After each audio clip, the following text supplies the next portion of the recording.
atop Aubrey Plaza in beautiful downtown Wilmington, Delaware. We are the Podcast Pediatricians. I'm Matt Gotthold. And I'm Rob Walter. Check us out on iTunes, Spotify, Google Play, and podcastpediatricians.com. You can leave your email, and we'll give you alerts for new episodes. And welcome back, Maddie, after a long summer. It's been a minute. A lot of stuff has happened. I hate it when people say it's been a minute. It's been a minute. I'm divorcing myself from that part of the program. Thank you, and let's continue. Okay. So I just wanted to rub a little bit of something in here, Rob, because I'm now a Rutgers Scarlet Knights fan, football team that is, because my dear daughter Christina's boyfriend is one of their athletic trainers, and I think Rutgers had a victory over the weekend. Is that true? They did. You know, are you aware of the scandal? The scandal is that Northwestern got spanked by No. Rutgers. So you're not aware of the scandal. So I'm not. I bleed purple. But the longtime beloved coach, Pat Fitzgerald, who starred in the Rose Bowl that I went to, and multiple bowl games, was fired. If you had told me a month ago which coach in the nation had the safest job, I would have said Pat Fitzgerald. It was about hazing.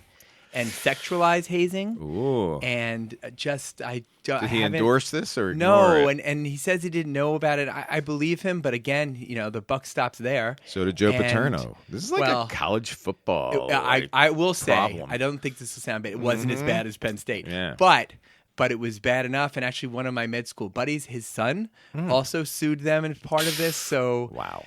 Yeah, it's been tough. And then I watched it. I certainly support the players and the Wildcat players, but man, they got spanked. They did get spanked. They got spanked. So thank you for opening that wound for me. No problem. I'd pick that scab for you. Thank you. I guess. But let's talk about something happier, shall we? Like for what? you, at least. How about your fine daughter's wedding over the summertime? Huh? That was happy. That was delightful. That was really nice. It was great having you there. I said it once. I'll say it again. I was so honored to be part of what really a very beautiful, beautiful day. Yes, it was rainy until all of a sudden the music came and the sun came out. There was a rainbow. It was kind of magical, and gave the toast. I think the only toast ever in a wedding that included both a quote from Jane Austen and from George Eliot. Nicely done. That's my daughter Abby. So hope done. you like that. No, it was a fabulous affair. Winterthur is beautiful.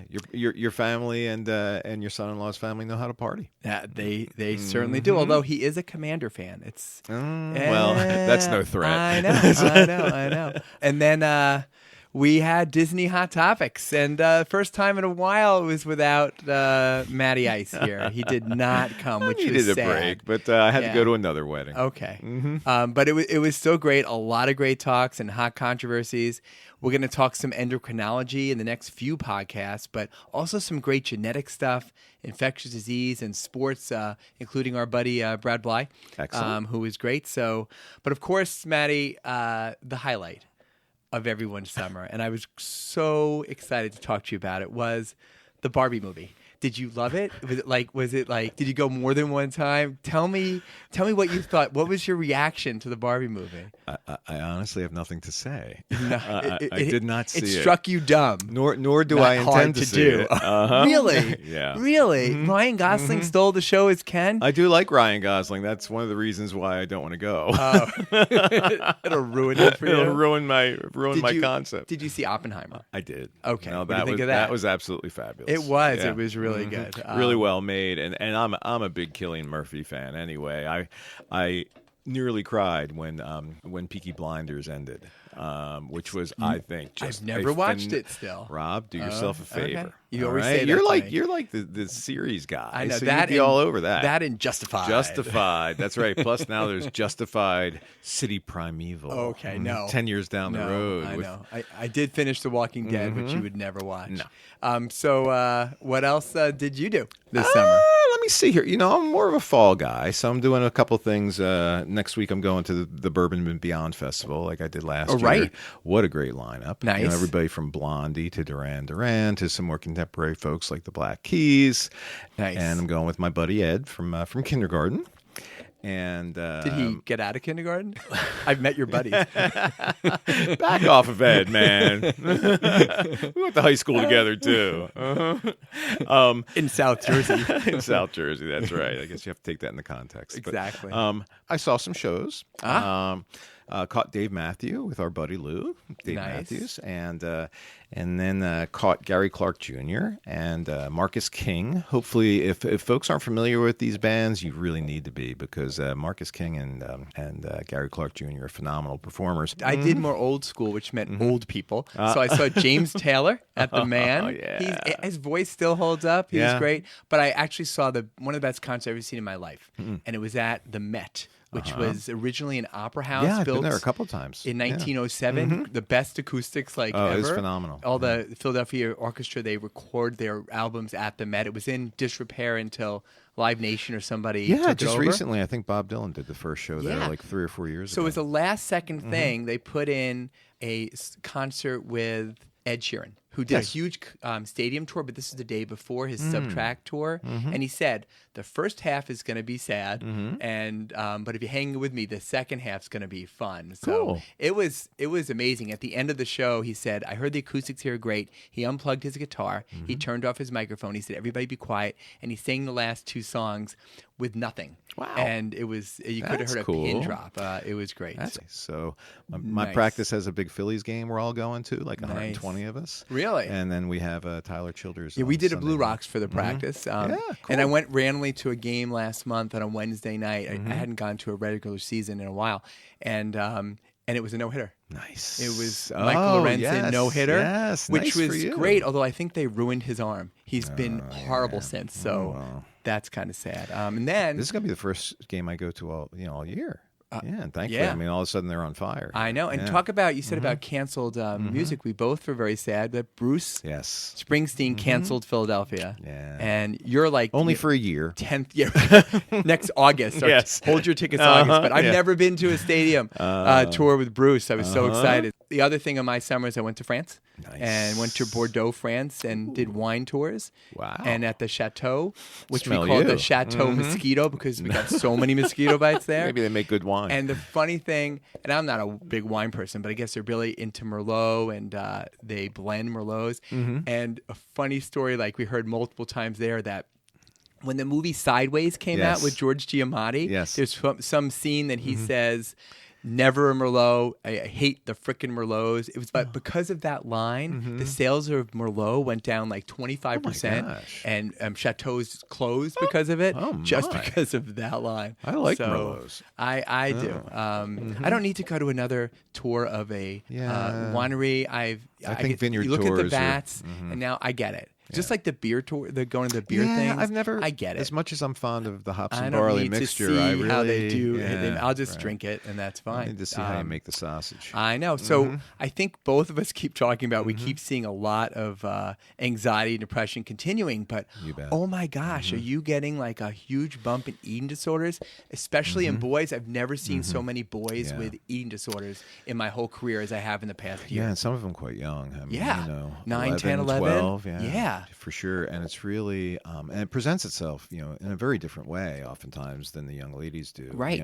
Just in the no, I'm just trying to eat healthier, and then all of a sudden, I've decided I'm not eating any carbs. I'm eating anymore. clean, and I'm watching TikTok with kids with 6-packs. Yes, and they're 11 years old. Yes. I tell you, social media is... it is. I'm also... Have you seen a lot of this bullous impetigo? I have. It's just like, all of a sudden this year, all these like, there's kind of like blistery and collarettes. Of blisters. Many all over the place in running in families. Yep. I'm putting Just saw 3 this week. everybody on cephalexin because mupirocin won't do the trick. For sure. We had our first RSV. Did you? And influenza A. This week. Have you seen any yet? I've not, although my partners and I just decided that tomorrow we're going to start giving our flu shots because we got them today. Oh, well, we started last week, but we care more about that's our because you're patients. higher on the. Apparently, you're more tied We in bribe them. with big pharma. We bribe them. So, what else is going on now with the practice? Well, as you know, we're seeing some COVID in the community now. Statistically, it's really acting like the some of our flu staff is, this week right? got COVID. Yeah, and the new guidelines are to have everyone get a booster with a new vaccine that won't be coming out until late September. we will recommend it, but we're not sure how many folks will get it. I think the fervor, to an extent, has died down in terms of people's enthusiasm for this, right? It's almost like what's that phrase where people just kind of get tired of something after a while? Whether it's good for them to get tired of it or not, they just get tired of it. They announced this morning that the new vaccine, which again is coming out late September, does cover this newest variant. So we recommend it, and if they want to get it, we will make sure that they are able to get it. We have been doing it in our office, and we just got a notice that the amount of payment they're going to give us if we do it this year will be less than the cost, and that's not even an admin fee. And that's just typical, so isn't it? So that's just crazy. You guys do the work, and we'll pay you less than what you spent on the vaccine. Right. No, how many? We've been doing this for 30 years, right? How many times have you seen that? It's horrible, and Constantly. It's like, oh, maybe this time they won't notice. Right. And have you had a few people already? You just started giving the flu, but a few people, even last year, who normally would get the flu shot each year, but because since the pandemic and the COVID vaccine, we don't want to get the vaccine. It's a completely different vaccine. Yeah. It's not mRNA, but it's just maddening. Yeah, again, maybe is it vaccine fatigue? Is it vaccine skepticism? I don't know. It's people doing their own research. It's a little scary. Doing Wait a their minute. own research. I did my research, Rob. You went to medical school. Yeah, I know. Are you going to order any of the flu mist, the nasal stuff? We usually order a little bit. Me too. A few of those shot phobia kids it's a godsend for them. It really is. So, all right, hit us with a disclaimer, Maddie. All right. So, as you all have hopefully heard before, we're sharing our own personal opinions on pediatric care. Always talk to your own pediatric caregiver about your child. Pediatric caregivers should always consult expert guidelines and consider their own community standards of care.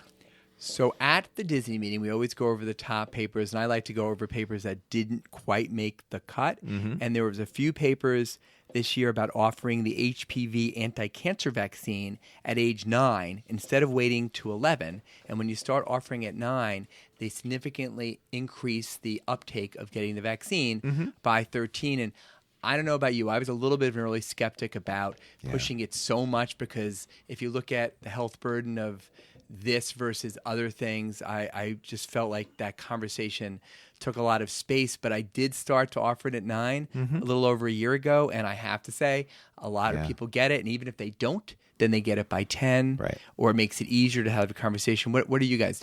Yeah, I would say from what I know, most of my partners are offering it kind of with enthusiasm at 9.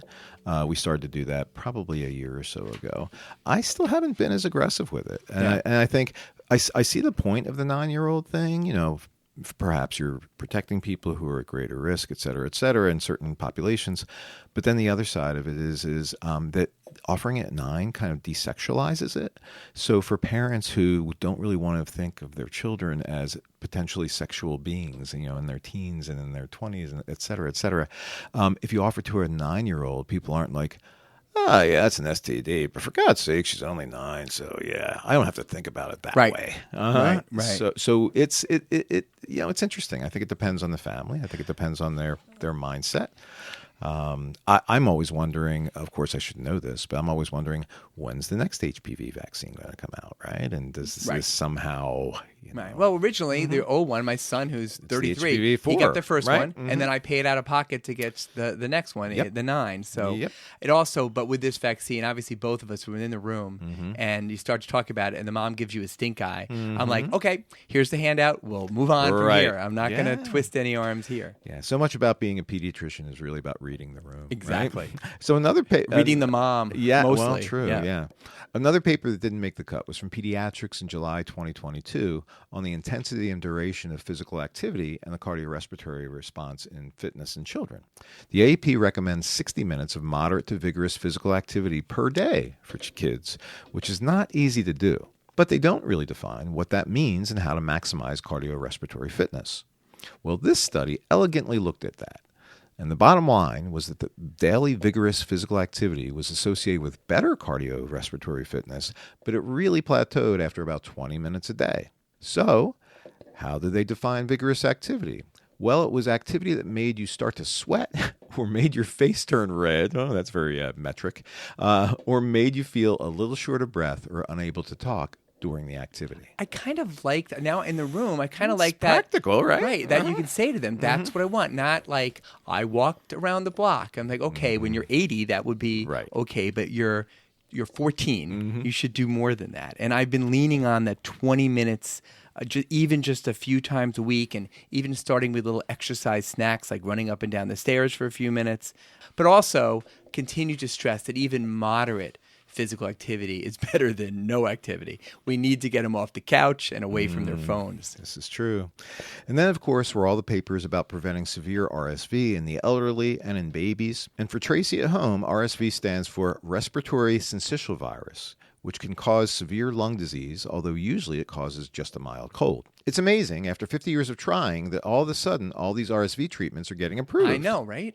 We've been hearing since the mid-'80s, when Rob and I were pups, about trying to prevent RSV. The Renoir trials for RSV vaccine for older adults led to that vaccine being approved in May. The Matisse trials... Are you naming these I'm yourself? not. It's all impressionists. I don't know why. They're all named after impressionists. There's no Van Gogh trial. Ask why, Rob. I don't know. The Matisse trials on the RSV vaccine for pregnant women led to that vaccine being approved last week. And the Melody trials, is that off top? I don't know why it's Melody either. And the Melody trials on the extended half-life monoclonal antibodies was also approved last month.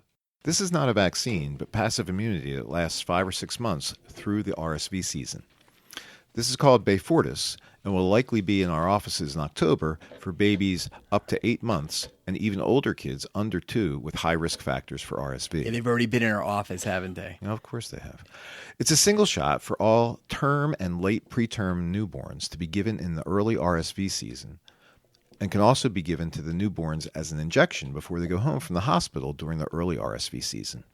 Both the vaccine for pregnant moms and the long-acting monoclonal antibodies for the babies are touted to reduce the incidence of severe RSV by about 75 to 80%, and that looks pretty good after our severe RSV season last year.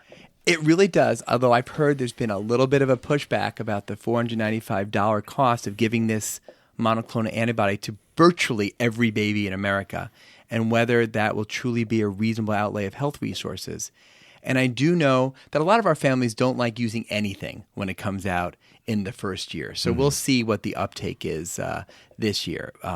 In the past, all we had was the passive immunity for RSV with the shorter acting antibodies called Synergis. We've been hearing about that using it for decades for the highest risk preemies, usually under 30 weeks, or kids with significant young babies with significant lung or cardiac disease. It was very expensive, thousands per dose, multiple doses a season. And it's still out there this year. They also came knocking to say, like, we're still here because this Beyfortus is not approved for preemies. Right. So there's still a niche for there. But if this shot does end up working for preemies, Synergis will just go away forever. And that won't necessarily be a bad thing if this works better. And one last thing that nobody really knows is if a mom who's pregnant gets the vaccine that helps protect their baby, and then the baby's born, do you then also give the long-acting monoclonal antibodies to the baby? I wouldn't think so, but no one's talking about that. So at least by next year, we'll have to figure that out. I'm sure those studies are underway. I'm sure they are. So one of the other articles that did make the cut was presented by my co-chair, Jess Tomaszewski, and it was from an article in JAMA Internal Medicine this year comparing physician to artificial intelligence responses to patient questions posted on public social media forums. We've touched base before on that artificial intelligence is going to change everything, and that includes medical care. I'm sure in the future, when you call our offices or after hours on call, it will first be handled by a chatbot robot. But right now, a Pew Research survey found most adults don't feel artificial intelligence would be as accurate to diagnose and treat medical conditions, although many thought it would reduce medical errors and reduce unfair treatment and bias.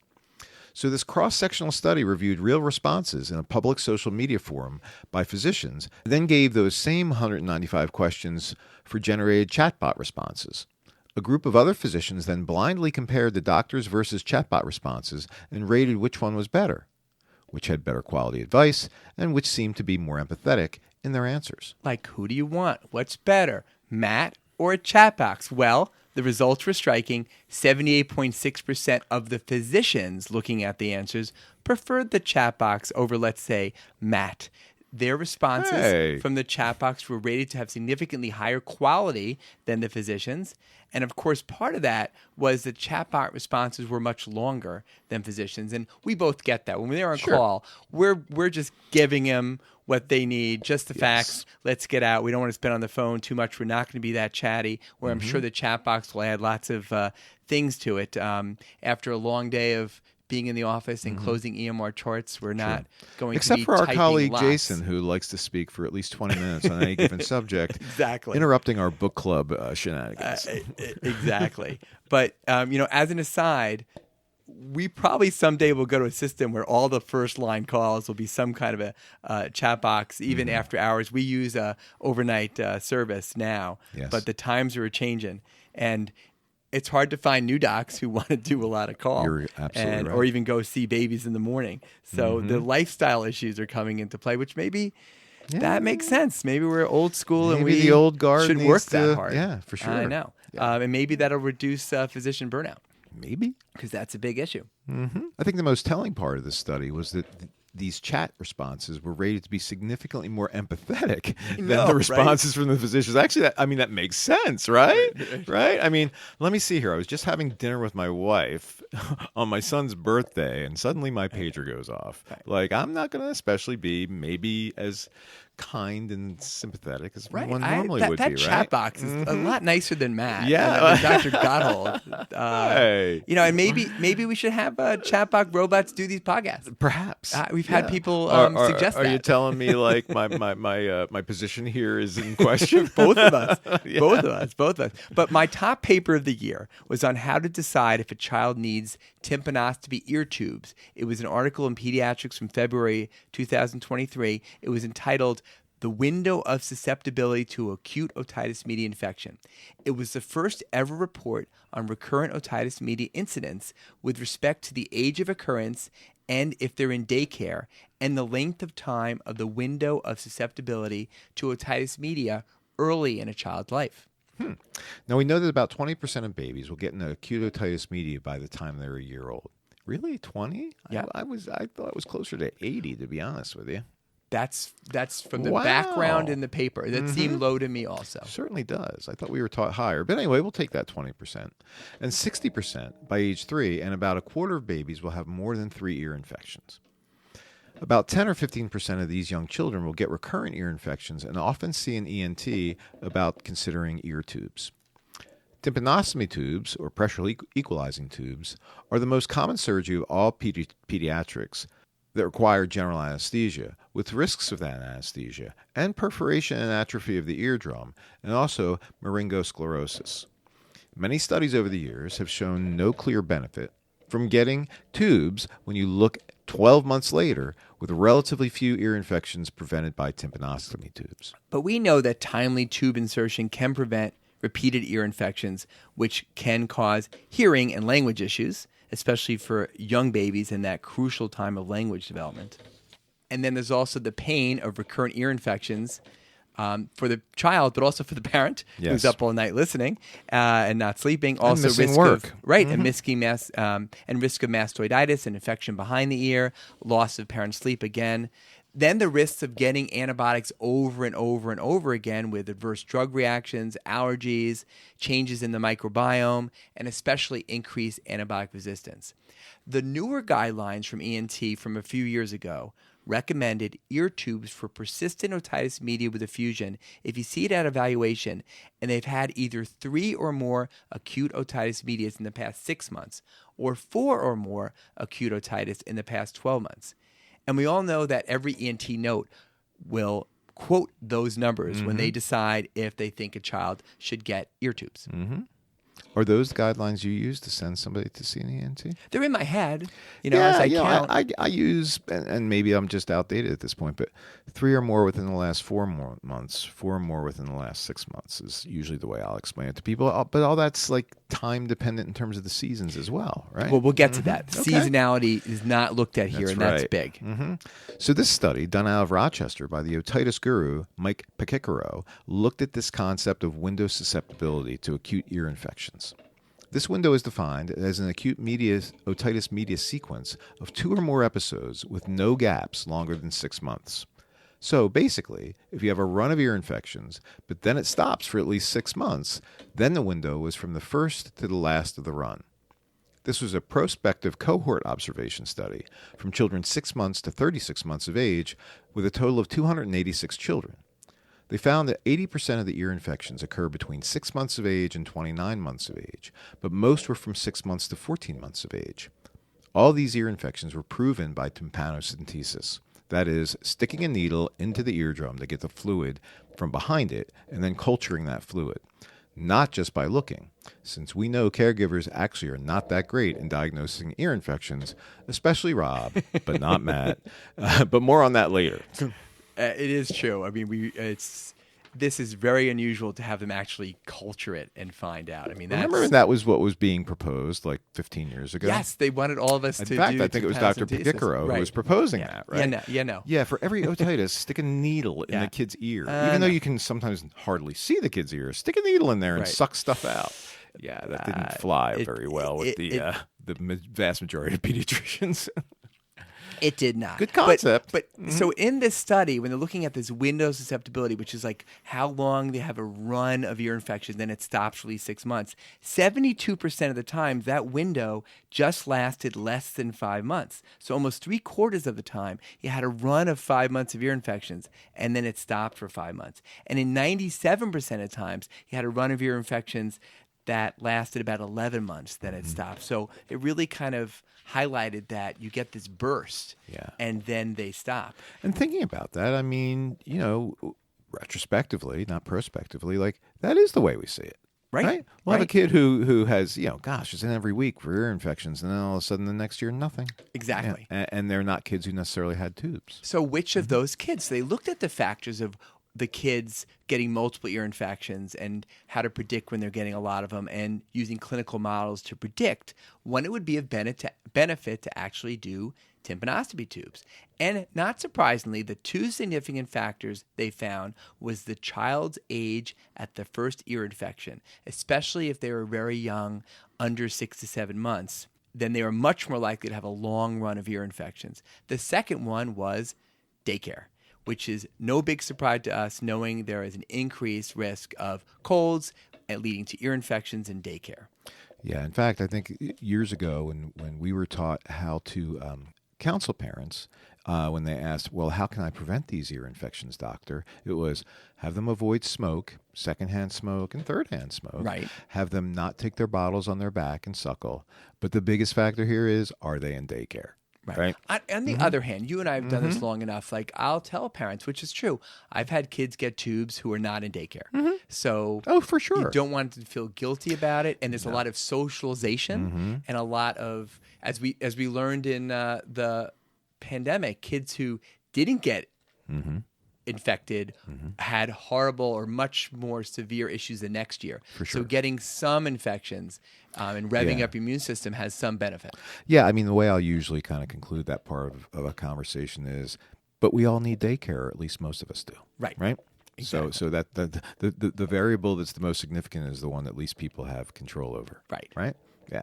So the authors built an algorithm using the age of the child when they had each ear infection, plus whether or not they were in daycare, to help predict the number of additional ear infections that were likely to occur, and thus better decide if ear tubes were worth it or not. For example, if a child had their first ear infection by 6 months of age and was in daycare, there would be at least 3 more ear infections, but that same child who wasn't in daycare would probably only have 1 more ear infection on average. Their bottom line was that recurrent ear infections have a rather narrow window of susceptibility, and we can use data to predict the need for tubes, not just a cookie cutter 3 and 6 months or 4 and 12 months type of rule.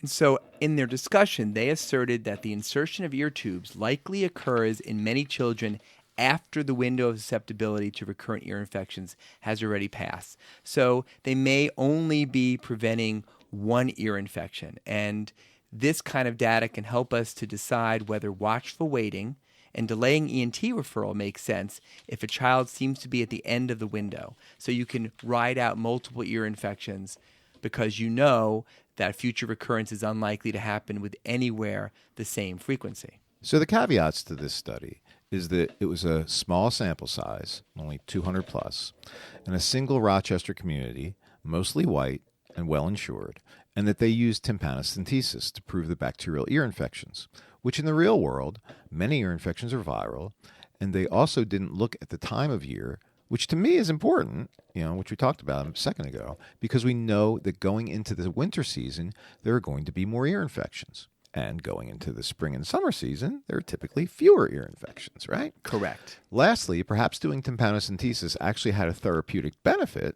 In other words, you're sucking stuff out from behind the ear, right? To make it much less likely that the child would get more ear infections, which, we think could be valid. I think it's very valid. There are rates of recurrent ear infections that seem low. It does. Their numbers seem low. And I agree it seemed low, especially to what we've seen the last few years after the pandemic, where we didn't see any ear infections and all of a sudden they exploded in our offices. But for me, just the idea of starting to look at these things, which had never been looked before, to get more data-driven information to make ear tube decisions is kind of exciting. And they talked about with more research and more broad research, there may be a day that we can have an app and we can type in the age and how many ear infections and such, and if they're in daycare and other factors, to get a better informed decision on whether they think they should have ear tubes. And of course, nothing replaces clinical acumen looking at all these factors like the season, the family history, the family dynamics, the severity of the pain, the persistence.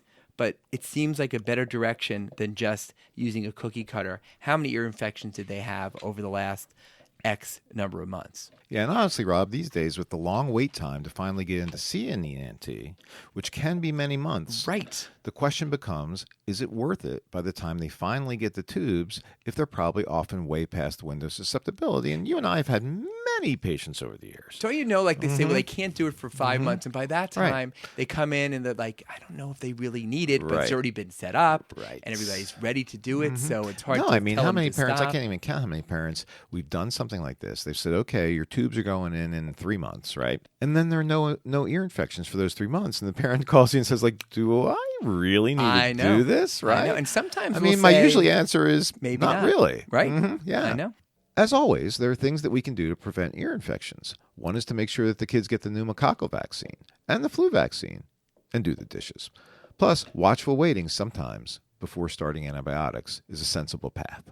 So while I was researching this article, getting ready for the conference, I was on call. It was a Saturday night. A mom who was actually one of my patients when she was little, because now we're old, she called me and said she thought her kid had an ear infection. We get this all the time. She was going on vacation the next day and kind of was wondered if maybe I can call in antibiotics. And obviously, we really, really don't like to do that. And then she said, but I have a picture I took. Maybe you can look at that. I'm like, okay, send me your picture. This is going to be just like this blurry, horrible, non-helpful picture. And she sent me this picture, this beautiful picture of the eardrum that, oh my God, Matt, was bulging as much as an eardrum could be bulging with pus behind it.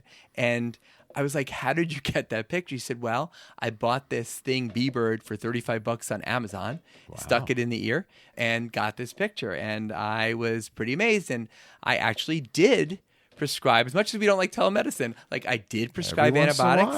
And the next thing I did is I went on Amazon and I bought it for myself. And what did I do when I got it 2 days later? Stuck it in my own ear. Nice. And I took a picture of my eardrum, which was really beautiful, except it had this kind of tooth coming in front of it.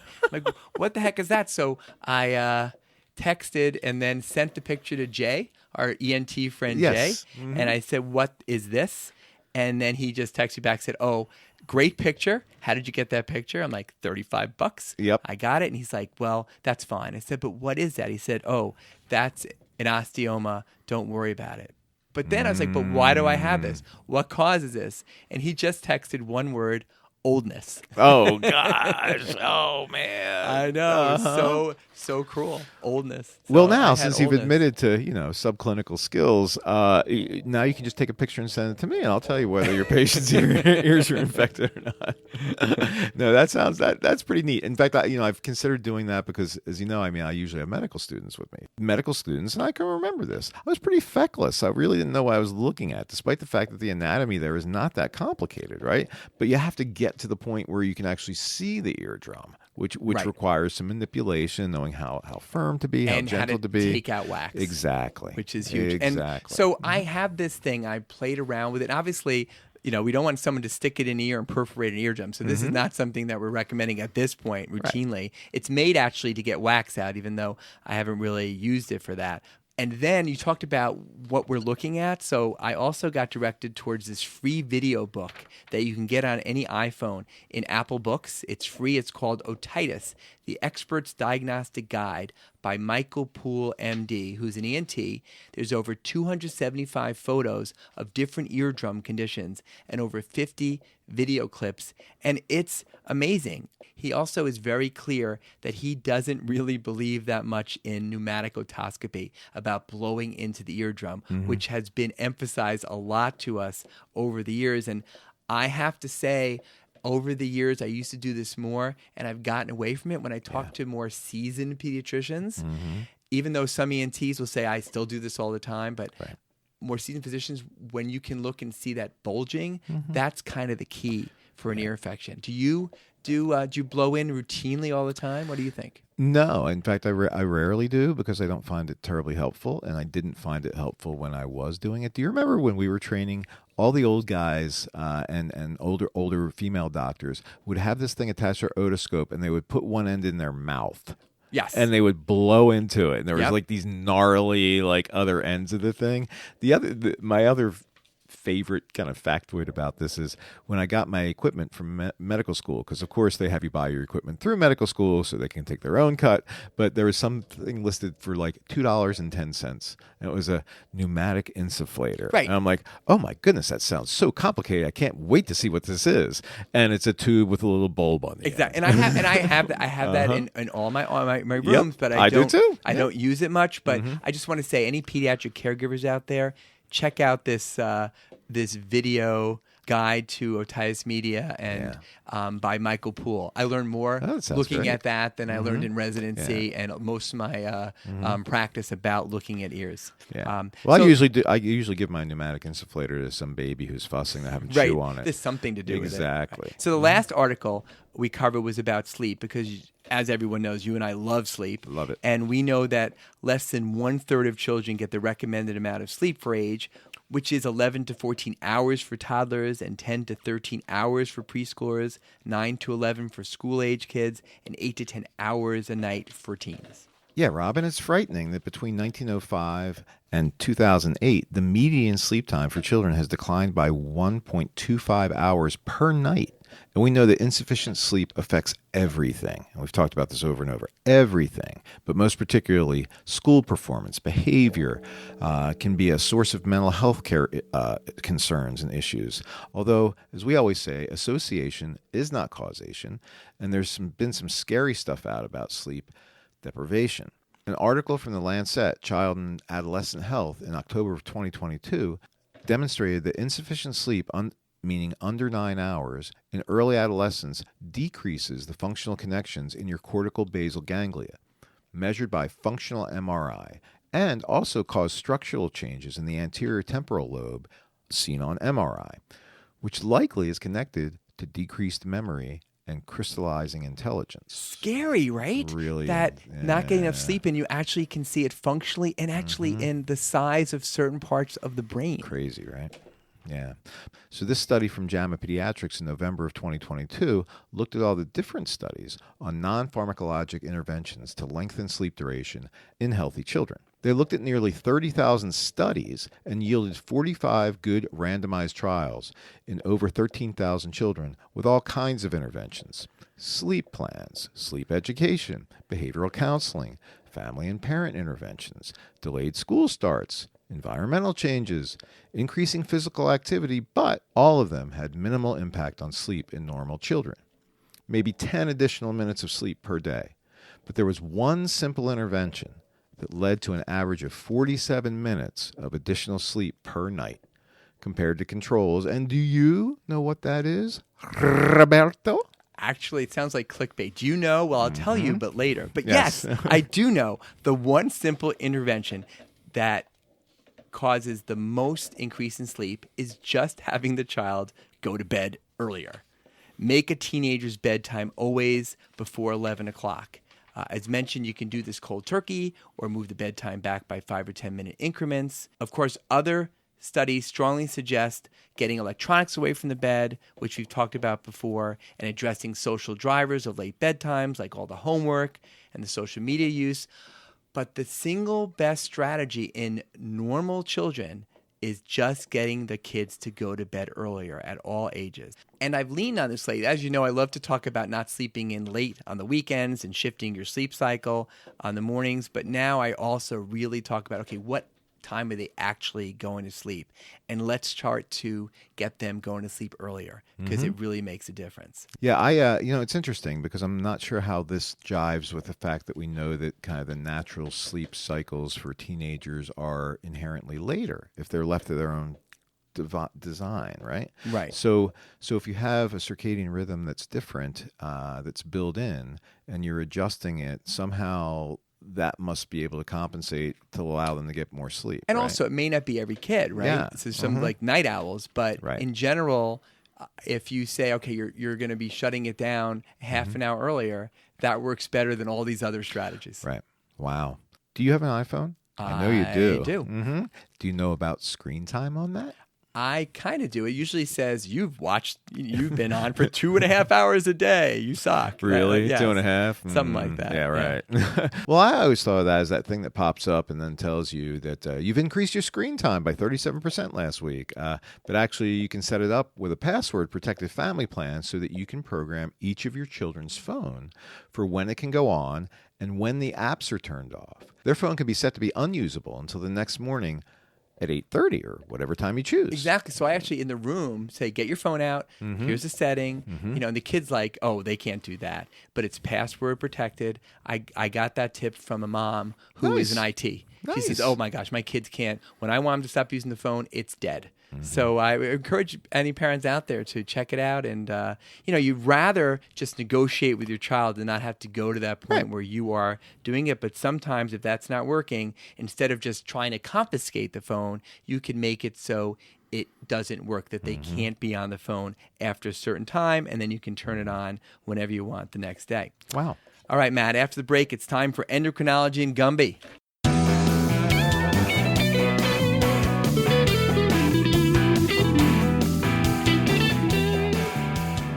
We are back. All right. Last week, I wore my Gumby tie. Have you seen my Gumby tie? Very popular. I have a Pokey also, but I don't use it. It's not in the rotation as much. It's one of my favorites of my over 100 cartoon type ties. My favorite probably is Calvin Hobbes, Rugrats, Tom and Jerry. It is sad that more and more parents and children do not know any of these beloved characters. I mean, what kind of a childhood are we giving that children are not watching any mindless, sometimes violent cartoons? What do you call a beloved character that's no longer beloved? And they're just like, what are they just reading? They're your beloved They're just characters. reading and practicing piano. So anyway, a mom saw my Gumby tie and said to their kid, oh, that's from Saturday Night Live. Eddie Murphy invented it with Mr. Bill. And I was like, are you kidding me? So then I was obligated to explain the origin of claymation and Gumby and Pokey, which is actually from the 1950s, which took me another 15 minutes behind what I was already. And you my didn't get to talk about sleep. Were upset. I didn't get to talk about sleep, but that family knows exactly where Gumby came from, and they forgot about it. Trying to educate one family at a time. Mommy, why did he keep talking about Gumby? Gumby is important. Damn it, I'm Gumby. Damn it. Okay, let's talk a little bit about the thyroid gland, which is an extremely important part of our body. And I don't think we've mentioned much at all on these podcasts. At But, all. for me, it's because it's a mystery to me, usually, right? It's in the front of the neck under the voice box. It's a butterfly shape with two lobes against and around the windpipe, connected at the front by a narrow strip of tissue. Is that not called the isthmus? The I isthmus, believe? nice. Yes, there you go. There you go. I just contributed something to this script. It secretes a hormone that regulates many metabolic processes, including growth and energy expenditure. Larry Fox, the chief of pediatric endocrinology and diabetes at Nemours Children's in Jacksonville, gave an amazing lecture on thyroid dysfunction and what the pediatric primary care physician needs to know. Mostly what Rob's needs to know, Exactly. but me too. Yeah. And the production of thyroid hormone by the thyroid gland is regulated by the thyroid stimulating hormone, or TSH, which is made by the pituitary gland in our brains. If the TSH is too high, it will cause hyperthyroidism, because it's going to encourage your thyroid to make more thyroid hormone. And if the TSH is too low, it will cause hypothyroidism. Otherwise, other thyroid hormone level problems are caused by the production of the thyroid gland itself. Thyroid hormone impacts so many parts of our bodies, including brain development and function and myelination of the nerves. It affects the heart with how hard your heart works. It affects the heart rate, thickening of the heart muscle, and also other muscles buildup and energy expenditure. It also affects making sugar and fats in the liver, and importantly for us pediatricians, growth and maturation in children, plus bone resorption in adults. An enlarged thyroid is also called a goiter, and if you want to gross yourself out, Google images of goiter, because while they can be subtle, and it's something I think we both worry about missing, goiters can also be humongous. Again, the images are frightening.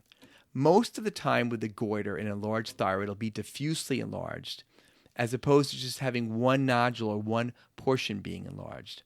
In younger kids, the usual goiter is diffusely enlarged, can be a little bit bumpy. Most of the time, there's no symptoms when a child comes in with an enlarged thyroid. But if the thyroid hormone also is low with that, it can cause, again, decreased height velocity, short stature, and delayed puberty. In some developing countries, iodine deficiency is a huge cause of goiter. But in the United States, where there's good intake of seafood, eggs, milk, and milk products, and especially salt fortified with iodine, hypothyroidism from low iodine is only rarely seen. Maybe sometimes in extreme diets, some extreme vegans, or people with other restrictive diets, especially if they don't get any iodized salt. So the most common cause of low thyroid hormone and goiter in the world is still iodine deficiency, but in iodine-sufficient areas like the United States, the most common cause is Hashimoto's thyroiditis. That's an autoimmune process where your body attacks your own thyroid gland, and you'll have anti-thyroid antibodies increase that are markers for this autoimmune process. Although about 15% of women and 3% of men just have these antibodies always, and they're euthyroid and they don't have Hashimoto's. For older teens and adults, hypothyroidism causing fatigue, feeling cold, constipation, dry skin, gaining weight, hoarseness, and elevated cholesterol levels all can exist. Hashimoto's is much more common in women, and I think a lot of us pediatric caregivers order the screening for this most commonly in an older girl who feels fatigued. So problems arise if the thyroid hormone level is too high or if it's too low. Too low causes hypothyroidism, which has many symptoms, as we just discussed. But on the flip side, hyperthyroidism, or too much thyroid hormone, can do a lot of the opposite things, including frequent bowel movements, heat intolerance, swelling of legs in front of your shins called myxedema, changes in fingernails and hair, and menstrual disturbances. Decreased flow in this case, not increased flow. Also, hyperthyroidism causes insomnia, and it can cause eyes to bulge, also known as exophthalmos, with changes in the vision. The most common cause of hyperthyroidism is Graves' disease, which causes nervousness, irritability, increased resting heart rates, heat intolerance, tremors, and weight loss. So common reasons in pediatrics that we check thyroid levels when there is not a goiter is for fatigue, low energy, the feeling of being cold all the time, constipation, quick weight gaining or rapid weight gain, abnormal menstrual cycles, hair problems, sadness, and also routinely growth and a delayed puberty. So with that background, let's go right to some of the pearls of Dr. Fox. I think the biggest one, which actually I've followed for years, is that when you're checking thyroid labs, you rarely need to do anything else but a free T4 and a TSH. The free T3, the reverse T3, the T3 uptake really is not needed. And while iodine is needed for thyroid synthesis, it's pretty useless to check plasma iodine levels. So I don't know about you, Matt, but I see a lot of physicians when I get referrals and consults from other docs who see my patients who are getting all kinds of thyroid things, these T3, reverse T3 on their patients, which is usually part of some kind of a thyroid panel, but it's really kind of a waste of money. And more often than not, you get false positives and on these tests, and you have to start chasing things. So really, there's no reason not to just get for us a free T4 and TSH. Yeah, and there's a test that is a TSH with a reflex T4. That's a good test, That's right? the test. That's Yes, the one it that Rob and I order. So yeah, there are all kinds of hallways you'll be forced down if you overorder these tests. And so speaking of interpreting thyroid blood tests, another pearl that I never knew is that the B vitamin biotin can interfere with all the tests of the thyroid function. It can cause false low results for some assays and give falsely high results for others. And it can also mess up assays for parathyroid hormone, luteinizing hormone, and vitamin D. Most multivitamins only have about 30 micrograms of biotin in them, and that shouldn't interfere with anything. But there are some on the market, and he showed a woman's once daily vitamin from Acme that have enormous amounts of biotin in it. Dr. Fox tells families that they should be off any biotin vitamins for 5 days before they get thyroid labs. To be clear, the high-dose biotin doesn't affect the actual levels of thyroid hormone in the blood at all. The problem is it interferes with the lab testing of the thyroid levels. I doubt that most of our patients will be taking such high biotin intake, but it does make sense that if you get a really unsuspected thyroid result, that perhaps they should be asked about biotin intake. His next pearl is that thyroid testing is usually not needed at all in obese patients. So that's worth repeating, Maddie. You do not need to get a free T4 and TSH in most obese patients at all. I've seen thyroid included in what they call the obesity panel with lipids and such and hemoglobin A1C, and it really doesn't add anything. As we always say, if someone is really heavy but their height is okay, it's unlikely there's a hormone issue or a genetic cause. But it's not just that thyroid testing is not needed in obesity. Your TSH is proportional to your BMI. So very, very often in overweight teens and adults, the TSH will be elevated a little bit between 5 and 10, with the normal usually being below 5. The obesity elevation of TSH is thought to be mediated by the increase of leptin. And again, this elevated TSH does not cause obesity. In fact, it's the child's obesity that's causing the TSH to be a little bit elevated. As humans lose weight and the BMI goes down, that TSH also will go down. But if you get an unnecessary TSH only because they're obese, and it comes up a little bit elevated, and then the parents see that result in their lab portal, they're calling you and they're Googling low thyroid causing obesity. And they're like, okay, that's why Jimmy has been obese for the 5 years. Not that he's having soda every night and not exercising at all. And we have a lot of explaining to do. And then honestly, more testing and often an endocrine consult. So it's better to avoid the problem by just not getting thyroid testing routinely in kids who are obese. True. Now, Dr. Fox was asked, what about the TSH that's slightly elevated, but less than 10 with a normal free T4 in a non-obese child? But maybe they're fatigued or you're worried about other signs of hypothyroidism like constipation or irregular menses or super dry skin, fragile hair. He said, first, again, ask about that biotin and then recheck the free T4 and the TSH again in 3 months with 2 antithyroid antibody panels. TPO, also known as thyroid peroxidase antibodies, and antithyroglobulin antibodies, which are elevated in Hashimoto's thyroiditis, and again, more seen in women where they can initially present with the thyroid level being a little bit high, but eventually the thyroid hormone production goes down. Hashimoto's can be associated with a goiter or not, and often one eventually ends up with thyroid hormone replacement for life. He said if the antibodies are negative and the TSH remains slightly increased with a normal free T4, check it again in 6 months later. If it's normal again, check it in a year, and then after that, stop checking unless there's a specific symptom or a goiter. Now, his next pearl, which is near and dear to all of us pediatric caregivers, is about congenital hypothyroidism, which is the most common preventable cause of intellectual disability, and the incidence of this is about 1 in 3,200 births. So most pediatricians in their career will see this. I have a few patients. How about you, Matt? Yep, a couple. Yeah, they're memorable. Congenital hypothyroidism is more common with advanced maternal age and also with twin gestations. Now, in general, hypothyroidism in a newborn is pretty silent, but if it's not diagnosed and treated early, it causes devastating intellectual disability. Developing countries started to screen for this routinely in the early 1970s.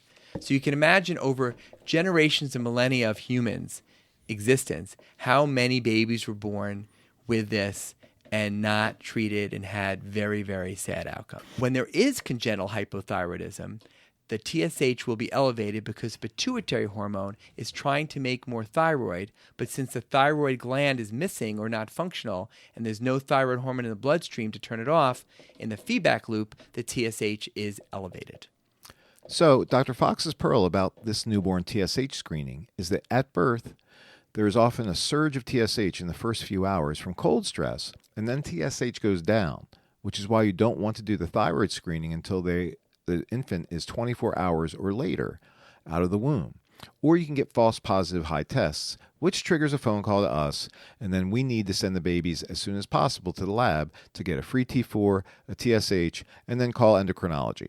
And in these cases, the vast majority of the babies get these labs done and they're normal. But there's a lot of stress to these new parents who are, again, busy Googling hypothyroidism and intellectual disabilities and essentially being very distraught. Right. So our first question, if somebody mentions a higher than normal newborn thyroid test, is did they get it too early, meaning before 24 hours? And if they did, at least we can be a little bit reassuring that it could be a false positive until we get the repeat test back. We want to make sure that the nurses are waiting that first full day or 24 hours before obtaining the newborn screen. And it's another reason not to send children home too quickly. If you really do have a baby with congenital hypothyroidism, this could be a delay in diagnosis. You certainly want to diagnose it as soon as possible because the treatment, which is lifelong thyroid hormone replacement, can really make a huge difference. Generally, we also get an ultrasound of the thyroid when this happens.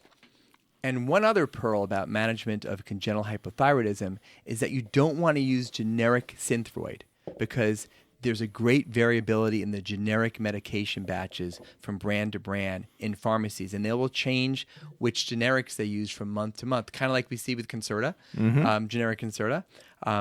So we also don't want to allow pharmacies to make a suspension because there's only one liquid preparation that needs to be used.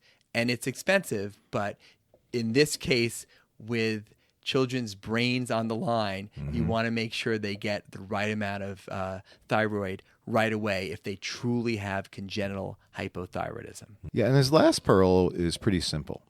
That if a pediatrician finds a goiter or a thyroid nodule, we need to get an ultrasound and then call an endocrinologist. Thyroid nodules are not common, but you need to rule certain things out. Is this simply a cyst? Or is there an actual true nodule, which can occur in older teens and adults? And that diagnosis has a relatively high rate of the nodule being cancer. Most commonly, papillary adenomas in young adults, 20 to 40 years old, and the prognosis for this is excellent if it is caught.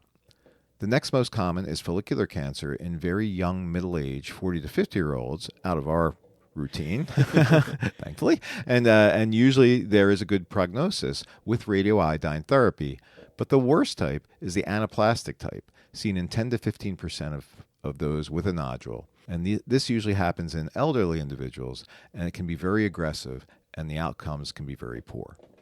So basically, if there's any kind of thyroid nodule, you can check the thyroid hormones, but get them to endocrinology where they will get an ultrasound and maybe a nuclear scan. do a fine needle aspiration. And most of the time, even if it is cancer, there's a good prognosis. So, Maddie, that's the end of our thyroid pearls. And next up, Sugar Sugar.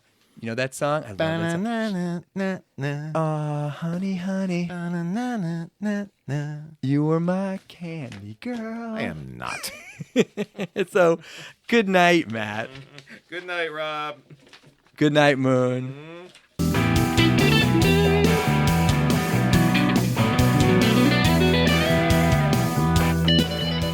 Podcast Pediatricians Productions. All rights reserved.